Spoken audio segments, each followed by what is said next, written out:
In that meeting on DC, I started my sentence by saying, the Department of Defense, to which you said that just doesn't sound right. So maybe next time we're here, my card will read Department of War. We'll see. But it's not, here's the thing, here's what people miss.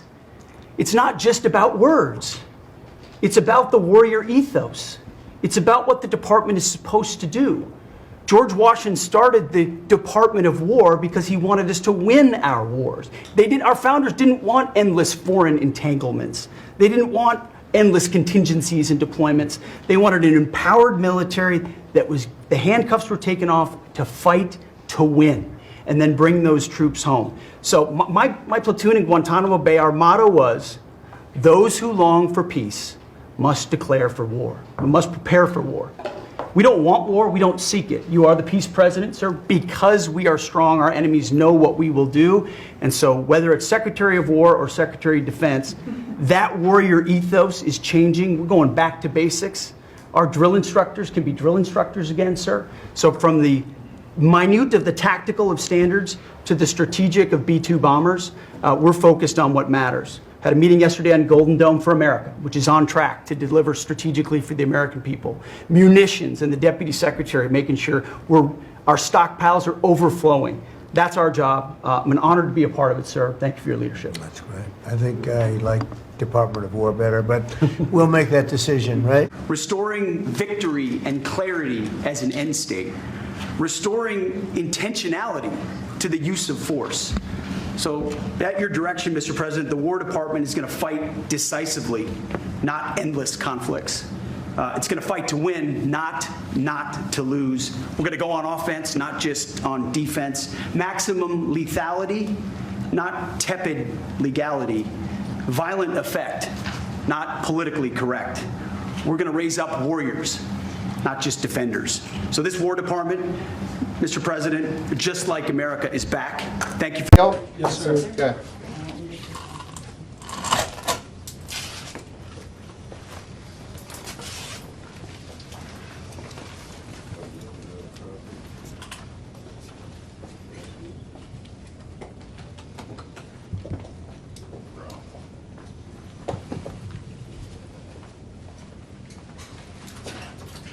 All right. Okay, next.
I don't think we'll do the deputy. I think we'll move forward.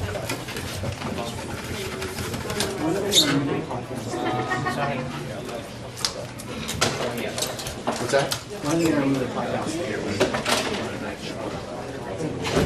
Probably might be over the weekend. Over the weekend? You still gotta do some. Yeah, I think it's the whole thing. Thank you, guys.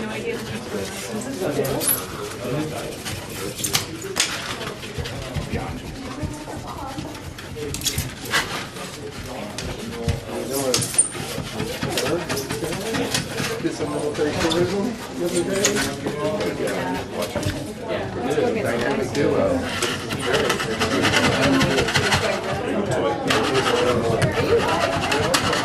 It's good though.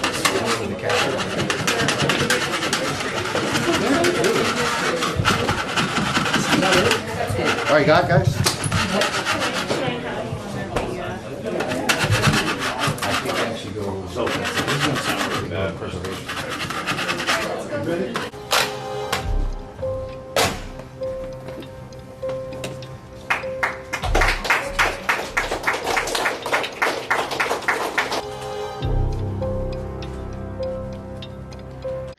First, it was the Gulf of Mexico being renamed the Gulf of America. Do y'all remember? Yep, it was changed, but only for Americans was it changed. And now we're about to change the Department of Defense to the War Department. Y'all read that right, the War Department. So tomorrow the president is expected to sign an executive order, though it is unclear if he can permanently change the agency's title without the legislation from Congress. Restoring the name Department of War will sharpen the focus of the department on our national interests and signal to adversaries America's readiness to wage war to secure its interests. And the administration has been teasing the name change for weeks, with the president telling reporters during an Oval Office meeting last month that the renaming would be coming very soon. But it's unclear if the president could actually unilaterally change the name, which was created by Congress in 1789. And of course, our Senate leaders did not respond immediately for comment. Need people to understand that this is one of the biggest changes in our country's history. They renamed it, not defense, war. And in that one word, they erased the boundary between foreign and domestic, civilian and combatant, peace and war. Every action now equals wartime. Every space, a war zone. You are already inside it. ICE becomes the strike arm, not just borders, neighborhoods. Raids, detentions, political policing. The guard becomes occupation, not Baghdad, Chicago, Portland, New Orleans. Your block is now under permanent control. In the War Department, that's the anchor. Command above all. Doctrine applied everywhere. And the state muscle isn't enough. Corporations build the spine. Lockheed, Raytheon, Palantir, Amazon, Google, all y'all investors, I'm telling you, you're funding this. All the weapons, cloud, grids, the war machine is outsourced and profit locked. Let's talk about it a little further, right? The private security firms, they are going to franchise ICE. They're going to franchise ICE. If you don't believe me, look at this. They're going to export the ICE raids abroad.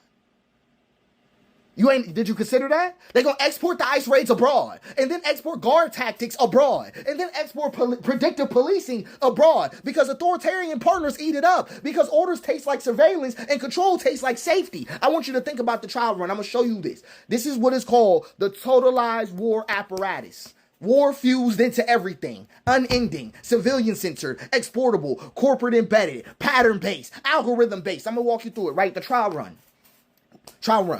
Venezuela strikes. The North Korean flashpoints, we get the little revelations about what happened there in 2019. Garner won U.S. city. The narrative is already shifting. The world is already at war. That's what they want you to think. Then the conversions, right? The semi-permanent guard deployments, right? Drone policing is normalized. Foreign standoffs escalate. Corporations scale the grid. The narrative is the same, though. War doesn't stop at the borders anymore, huh?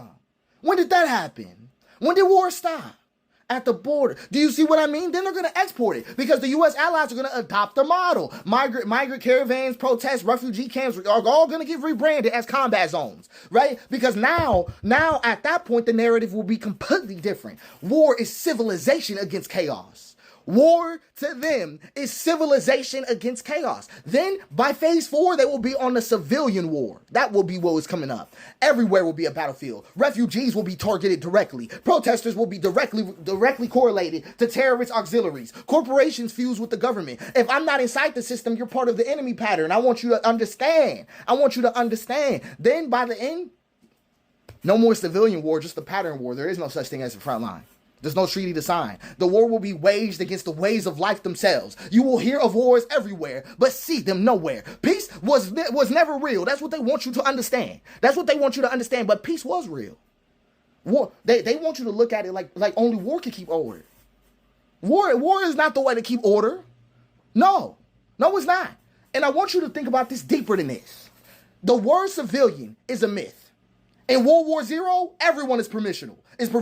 Everyone is suspect. Everyone is maybe combatant. Homes, borders, networks, cyberspace will all be collapsed into war terrain. I want you to understand. You don't resist this with bigger weapons. You can't. You resist this by refusing collapse. You must name what it erases. Your citizenship. That's what the totalized war apparatus erases. Break what it normalizes. ICE showing up in your neighborhoods. Break all that, because it's important to understand that the predictive grids will be analyzing us directly. Ain't no getting offline that's gonna make that happen. They track you already. You turn on your location every time you go to Taco Bell. I'm just saying what it is. We need to export presence. We need to export grace. This will not be World War III. You've already heard it from me once. This will be World War Zero, the spinoff you never wanted. This is the war that erases the line between war and not war. This is the conflict that makes the whole world a battlefield before you even knew you were drafted. I just want you to understand, the totalized war apparatus is genuinely the biggest thing. The Department of War is the ultimate, will be the final antagonist of all that, all of it. All of it. The military-industrial complex final form, we're seeing it load up. It's loading up. It's loaded up. I'm just saying. And all these people acting lazy about it. And I got problems with everybody. Nobody's doing the right thing. Nobody's doing enough. Oh, all the people getting paid? Y'all not doing enough? What? Y'all taking money behind the door, but not locked in on trying to figure out genuine answers to the totalized war apparatus. And now people be like, oh, you know, everybody's doing it. Everybody's trying their own thing. I understand that you're doing your own thing, but the information is not reaching the public. We are entering this disaster. It has escalated. We dead ass need more responsiveness from y'all. I'm not hearing it. So come with some reasonableness, right? Especially some answers, just publicly. I'm just speaking to y'all. I'm just saying that publicly. Especially if you're gonna speak on these issues, because they're in the future there will be no difference between Chicago and Gaza. There will be no difference between Donbass and Portland. There will be no difference. I don't know how to say that clearer than this. I need you to get it. There will be nothing. There will be nothing like that. You've never seen anything like this before. That's why I called it World War Zero. It literally will be like the world broke out in conflict. That's what it'll be like. So I want you to take it seriously. I want you to pay attention to what's going on. Okay? Being a civilian in this is a myth.